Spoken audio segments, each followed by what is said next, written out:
Hello, everyone, and good afternoon. Welcome to the Open Mic Foundation. Thank you so much for joining us this afternoon. Our sincere apologies on being late today. Technical difficulties like we all experience. So it's been quite an interesting time. So thank you all for joining and welcome to, Minutes on Mic. Akasha, thank you for joining. And I think let's introduce yourself quickly.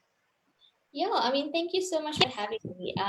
Every opportunity to discuss things in a very open and honest way is extremely needed in our country, and I think it's a brilliant initiative that you have running right now. So yes, I'm Atishca Makan, and I do a whole lot of different things, but I think the greatest thing is being a storyteller and sharing my experiences with people around. Well, thank you so much. So your story today, which I think is so relevant today in terms of what we are experiencing across the globe and the fear that we have within ourselves. So, the story that she's sharing is the fear of starting over. There's so many different ways of starting over, whether it's losing a job, whether it's losing a loved one, losing a partner. So there's just so many aspects that you can actually start over in life. So I want to give it over to you for you to share your story and your journey with us. Yeah, and tell us what it was like to start over again in whichever aspect you're bringing the story to us. Okay. Well, look, I grew up in Durban, and when I turned 20 was when I moved to Johannesburg. So for me, I mean, that I think was my first introduction to starting over, to finding that courage to start over.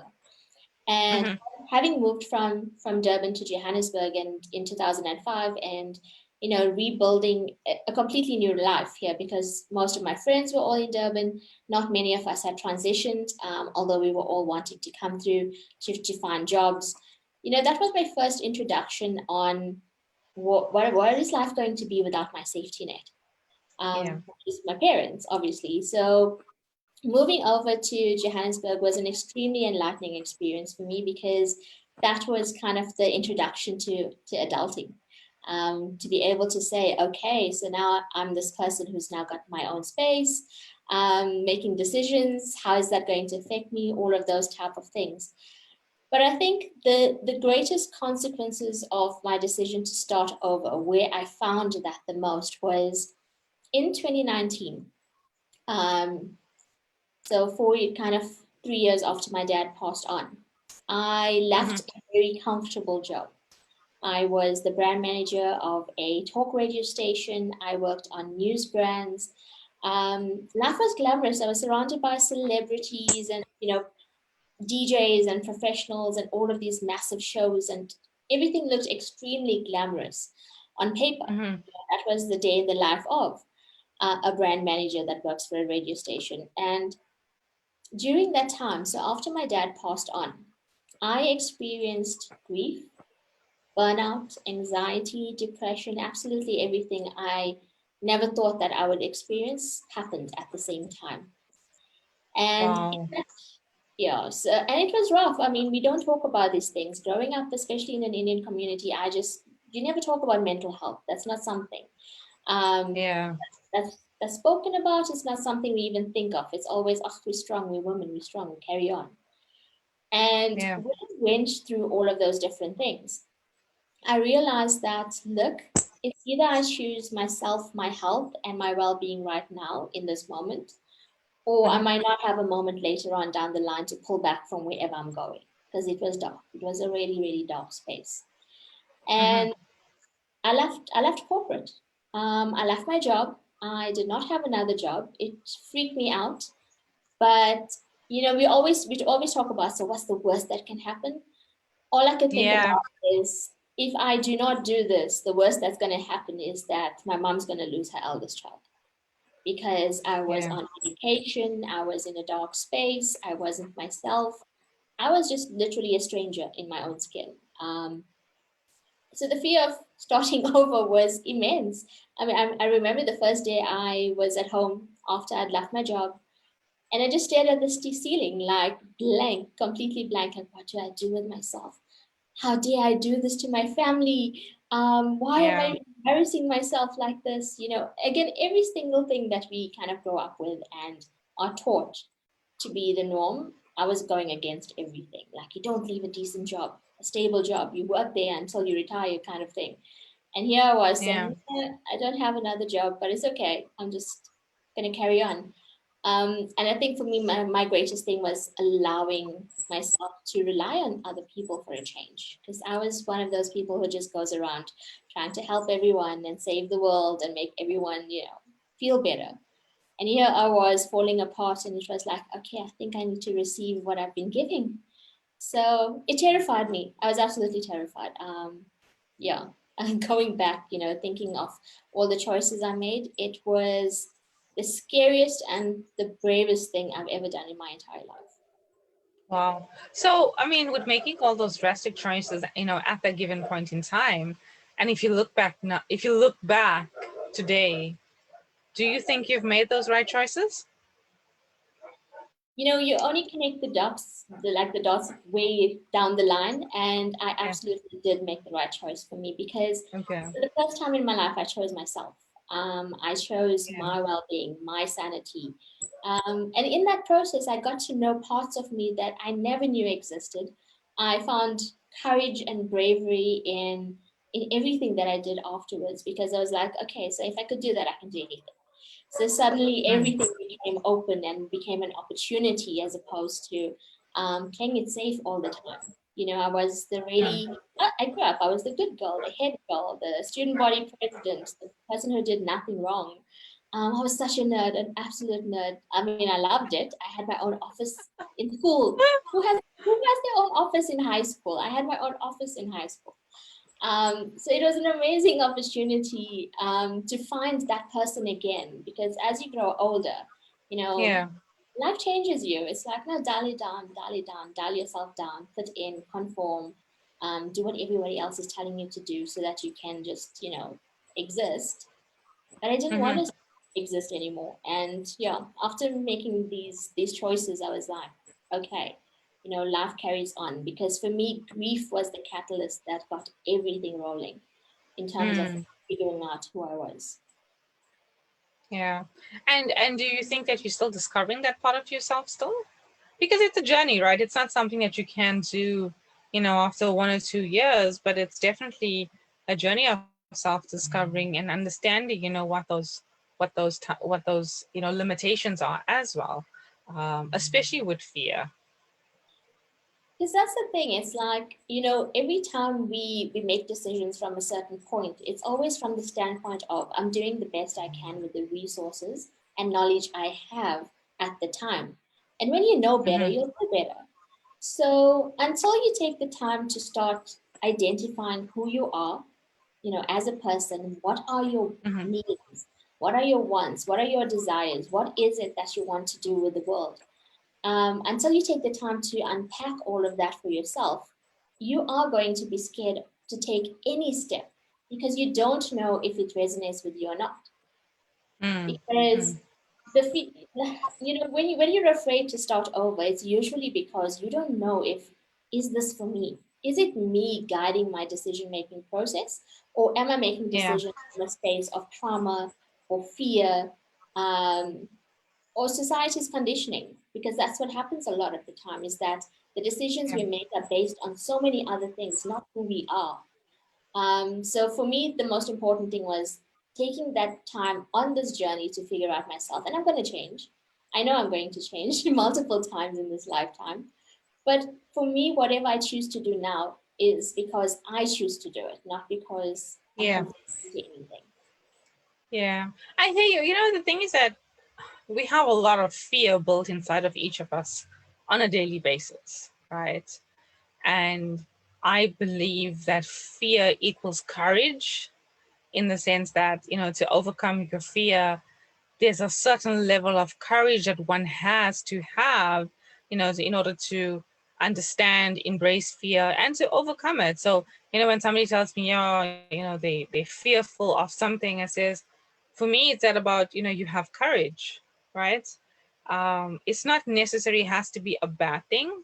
I think it's about acknowledging what those fears are, understanding what the fears are, and how do you take those fears and move forward with it. Because a lot of people are afraid to deal with fears. They think fears is a negative thing. Yeah, so I mean, because that's the thing. We always taught that, there's two emotions. There's Yeah. happy and sad, and we're not allowed to wallow in the sadness, even though we're feeling Mhm. it. It's always like our default state needs to be happy, but that's not always the case. For us Yeah. to grow as individuals, we have to feel all of the different things: overwhelm, anxiety, Yeah. stress, fear, all of those different things. And when we are terrified of something, that is an opportunity to unpack why. Because, for instance, going through this process, having left corporate, I became an emotional freedom techniques practitioner. So I work Okay. with people and their emotions, and I help them go from different states into a more positive way of feeling. And Okay. what I found the most is that even people who are successful, they are terrified Oh because yeah. certain Absolutely. there's so much of there's so many things that they're afraid of what could happen, but they're also afraid of what will happen if they become too successful. So the Yeah. fear of starting over, sometimes the fears that you have, you might think, I'm unmotivated, I don't know how to take the next step, I'm not sure what to do. One of my clients literally had the fear of, if I'm successful, it equals me traveling more, which means less time for my family. So no matter how much of time she put into making herself successful, her one foot was always holding her back because she always believed that it meant her being away from family. And that was a Mm. fear from having watched her parents be successful. They weren't Yeah. around as much. So Yeah. sometimes, there's so many fears that come from past experience and past triggers. And like I Mm. said, when we understand ourselves, Mm. we know where those fears are coming from and we can deal with it and we can work with it. But unfortunately, right now, everyone is afraid of something which is global, which is the pandemic, which is death. Yeah. And the other fear that people are experiencing on an immense level right now is rejection. Yeah. People have been job hunting for almost 6 months or more, and they are being Yeah. consistently rejected. And every time they're applying for a job and every time they're getting some sort of feedback, they are terrified of what it is that's coming their way, and they're not sure of how to even deal with that. So, fear for me is fear of my imagination, all the scenarios that I create in my mind of how things could Yeah. be, could be, would be. And then there's all my fears and for my expectations that are being unmet. So Yeah. there's so many ways to be afraid right now. So we have Lynette September on the call. Hi Lynette, thank you so much for joining. Lynette has, she made a comment. She says, fear of failure. I think a lot of people go through fear of failure, right? In the sense that if I do this, what am I? If I'm gonna fail, if I don't do this, then I'm still gonna fail, and it's a constant thing that people battle with. I think constantly in your subconscious and consciously, people continuously have, they look at fear of being I'm wrong or I've made a mistake or it was a bad decision. Um, and I just believe, and this is my personal experience, is that if you don't make mistakes, how are you going to learn, right? Exactly. And a um lot of how it, how do you grow? You're not perfect, right? How do you grow from not making mistakes?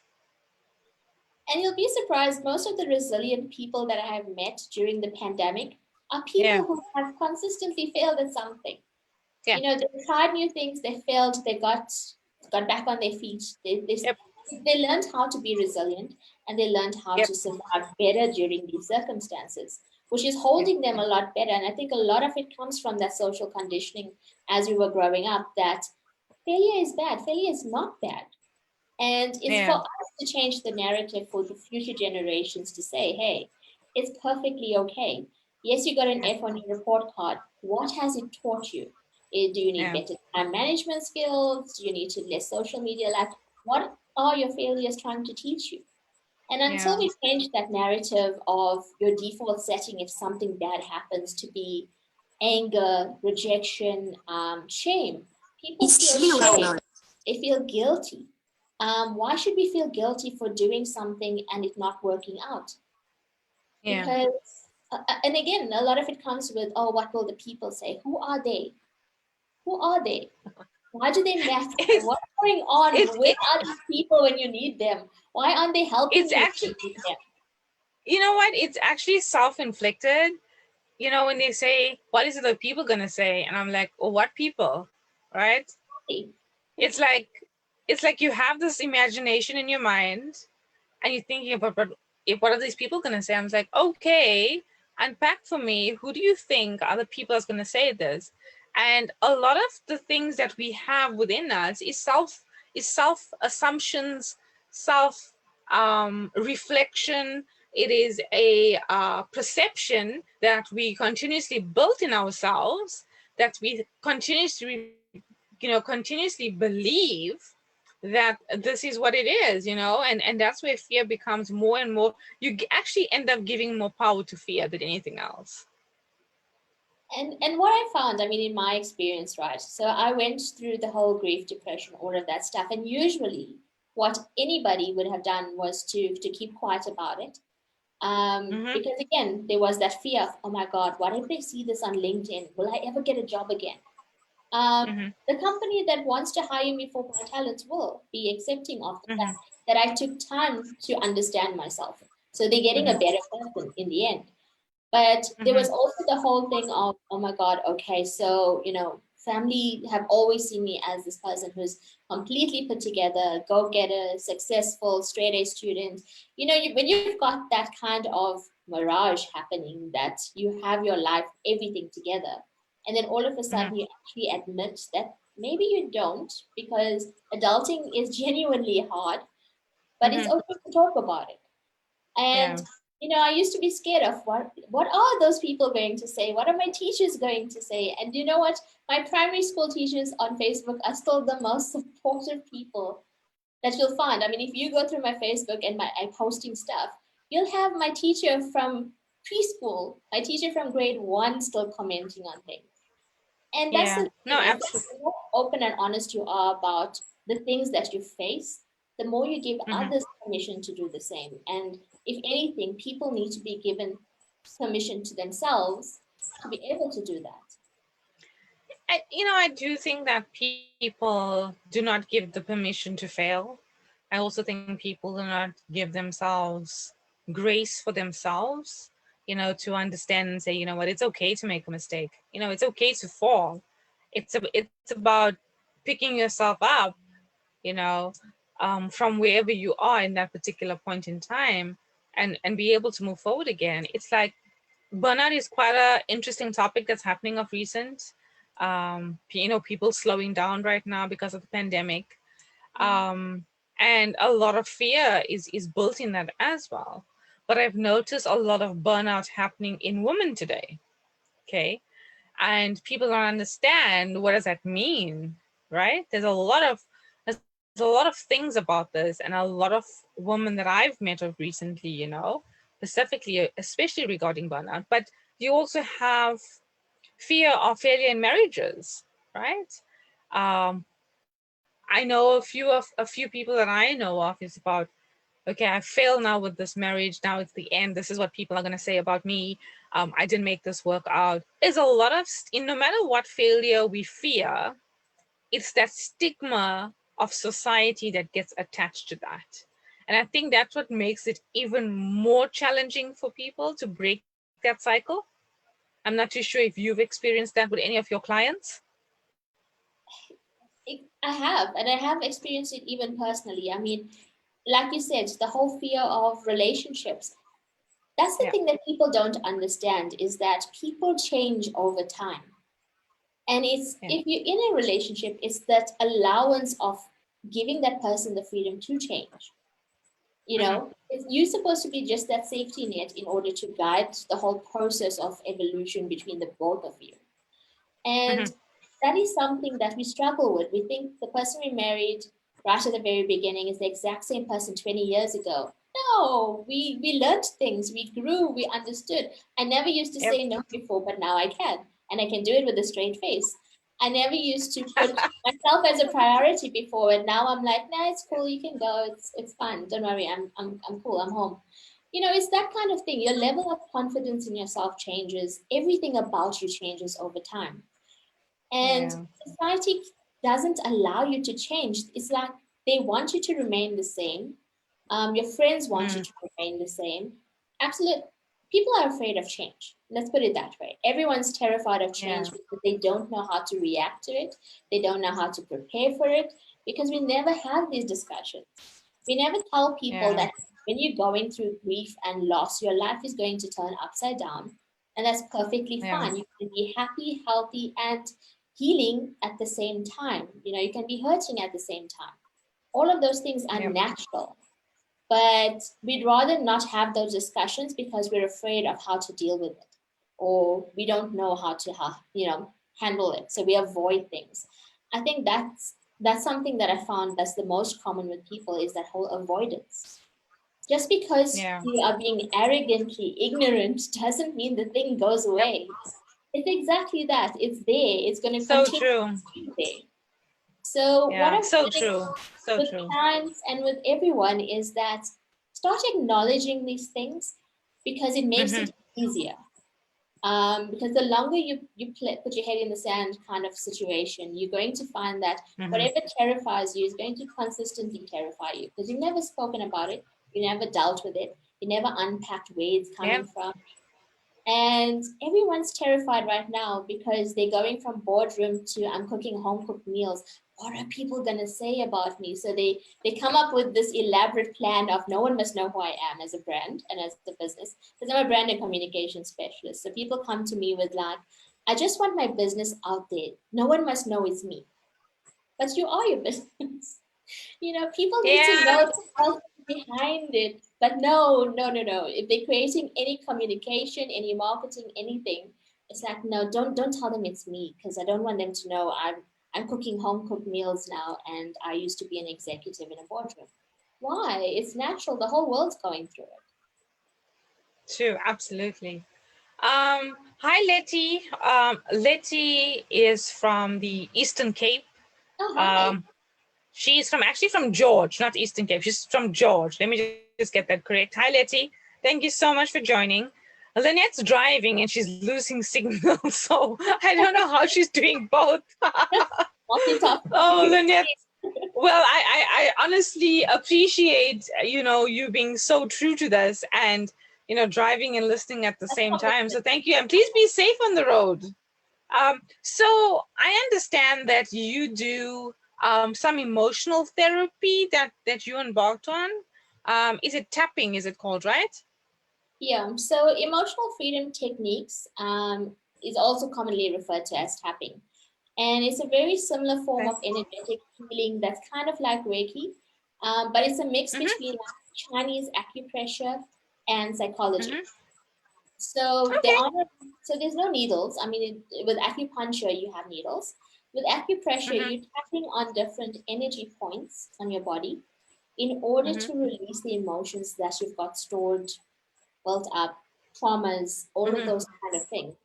So we deal with a person's emotional state in that moment to try and Mm-hmm. alleviate the discomfort like anxiety, stress, panic attacks, all of those things. Mm-hmm. But more than that, the longer you work with a person, the more you understand and help them unpack where did those emotions first start. So, for instance, I had a client of mine. She had a really bad food allergy, and she had this love-hate relationship with her body. And once we started working with her relationship with herself and with her body, her food allergies, subsided. It's not as bad as it used to be. If she has a reaction, Mm-hmm. she's not panicked, she's not judging herself, she's not hating on herself. So her relationship Yeah. with herself changed to the point that those allergies don't affect her that much anymore. I mean, that's the most tangible example I have of physically seeing exactly what tapping can do. But I use it for a lot of Wow. people on the grief space. I even use it on entrepreneurs who are going through anxiety, panic, because entrepreneurs are actually grieving. They're grieving the loss of their businesses. So a Yeah. lot of those things have to be dealt with before they even start over and face their fears of starting over. No, absolutely. So you want to give a gift away to a session away today for someone that can experience, something like that. Um, I think Lynette, being the sport that she is, Yeah, that commitment needs to be rewarded. Lynette. So if you are hearing, I do have Lynette's details. So Awesome. Lynette, if you are hearing this, we're gonna be gifting you a voucher for a session. Where's your sessions held? So I do it like this via Zoom. People are most comfortable Okay. in their spaces right now, and it's most convenient. So I just do Okay. it on Zoom. It's an hour session. Sometimes we go a little bit longer depending on how chatty we are. But yes, Okay. perfect Zoom session. Okay. So Lynette, congratulations. Thank you so much for being so committed to us and driving and listening. And we're gonna gift you this gift voucher with it's called emotional. Emotional freedom technique. So basically, I help And you feel emotionally okay. free. Yeah. Okay. Okay. So it's a emotional freedom technique um, that Akashi does. So enjoy it, and thank you so much for being such a sport and driving while listening to us. We do appreciate it. I don't know if she's listening right now. I think she's cut off. We'll see. I'll try to get a hold of her and gift her that session. Any departing words? I mean, is there any comments or questions that we may have? Guys, I'm not too sure who's on. There is a few people that's on right now that's listening to the show. So thank you for tuning in. If you guys have any questions, any comments, any thoughts, if you guys want to know about more about the technique that we just spoke about, send through your questions, or I'm sure you'll be able to contact Akashni on the open mic Facebook as well. You guys, she is on there as well, and you guys will be able to contact her if needs be. Any last departing words and some encouragement, or maybe some tools that the people can use or to acknowledge as well? So for me, I think the one thing, like I said, I would appreciate everyone who's listening to do is to start acknowledging their fears, and not pushing it down, not making it seem as though it's irrelevant. Because we all have fears that we need to face, and the worst thing we can do is pretend like they don't exist. So definitely look at unpacking where those fears are coming from, what they're doing to you, Mm-hmm. who implanted those fears into you, basically. Mm-hmm. And in terms of tools, obviously, emotional freedom techniques is a really awesome one. I also do meditation. I spend a lot of time around people who are authentic. So do a cleanse. Cleanse your Facebook from people who you know are just putting on a front, with regards to how Mm-hmm. life is, because you find that people like unconsciously trigger you, and you have no idea Mm-hmm. why. But it's because they are putting the fear into you that your life isn't as great as theirs. So if you feel that as you're going through your Facebook, Instagram, wherever, people Mm-hmm. are showing up and you suddenly feel that pit in your stomach, like, oh my God, I'm failing at life. You don't have to delete them, you can mute them. You don't have to see their posts. So Okay. try to do that and see how that helps you. Because we need to Yeah. be aware of what energy and what influence we have externally that's causing us to feel certain ways about ourselves. So Yeah. definitely look at doing something like that, and do something that terrifies you. I know it's a cliche, they always say all those things. I mean, I ended up in a pageant. That was like the scariest thing I've ever had to do, but well, one of the scariest things I've done. But I mean, it's those kind of things where if opportunities come to you and you are terrified of them, do them anyway. Try it out, obviously within reason. Do your due diligence on things. I'm not saying Mm-hmm. being reckless, but at the same time, if it scares you and it's something that is going to help you with your personal growth, try it. Mm-hmm. It Yeah. doesn't have to be long term. Just try it, and see how it makes you feel. Because courage, I found in my personal experience, it builds up over all Mm-hmm. of these little small actions that you take. Mm-hmm. And the first one, the easiest one, is learn how to say no. Learn how to say no to the Yeah. things that disrespect you. The things that Absolutely. don't matter to you. You know, start taking ownership of your time and your energy and your Hmm. accessibility to people.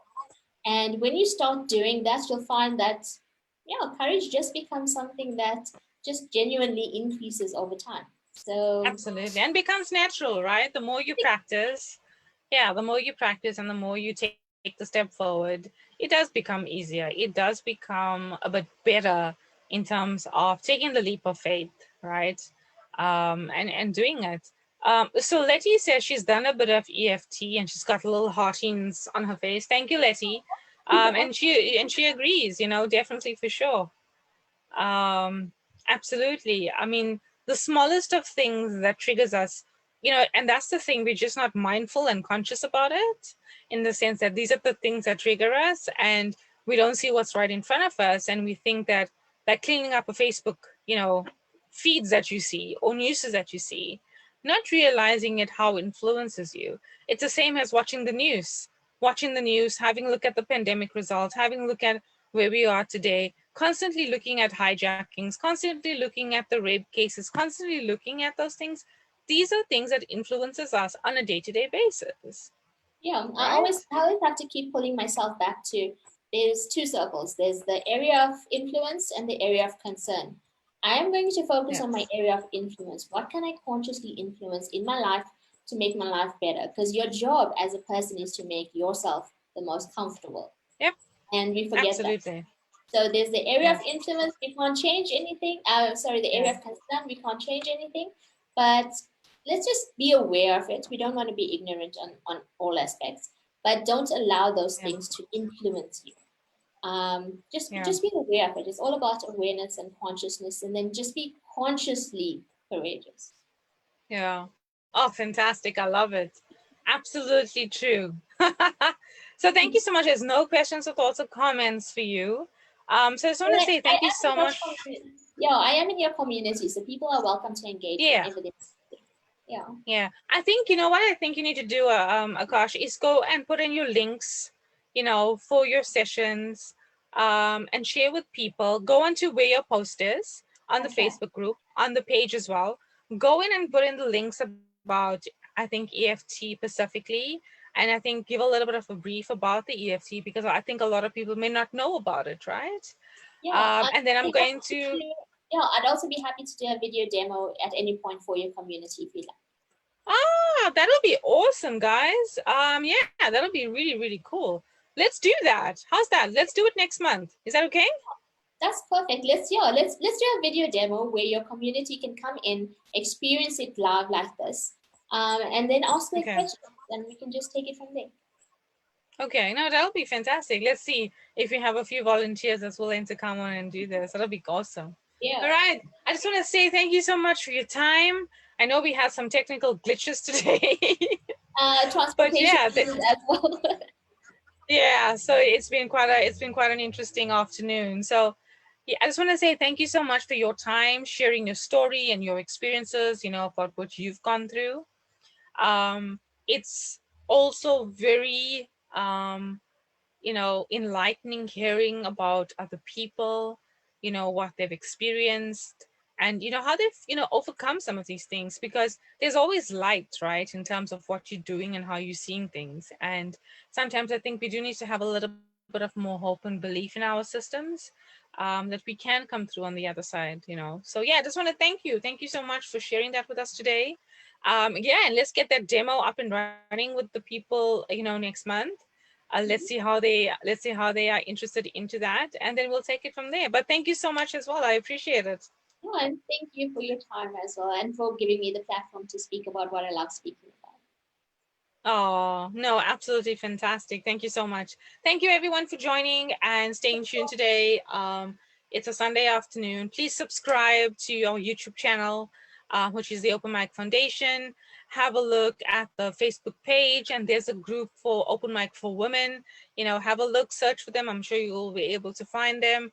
And stay tuned. I think we're going to be having some exciting times coming through in the next couple of weeks. So yeah, thank you so much, everyone. Thank you so much, Akash. Have a great afternoon. Hey. Thanks. Bye. Cheers. Bye bye.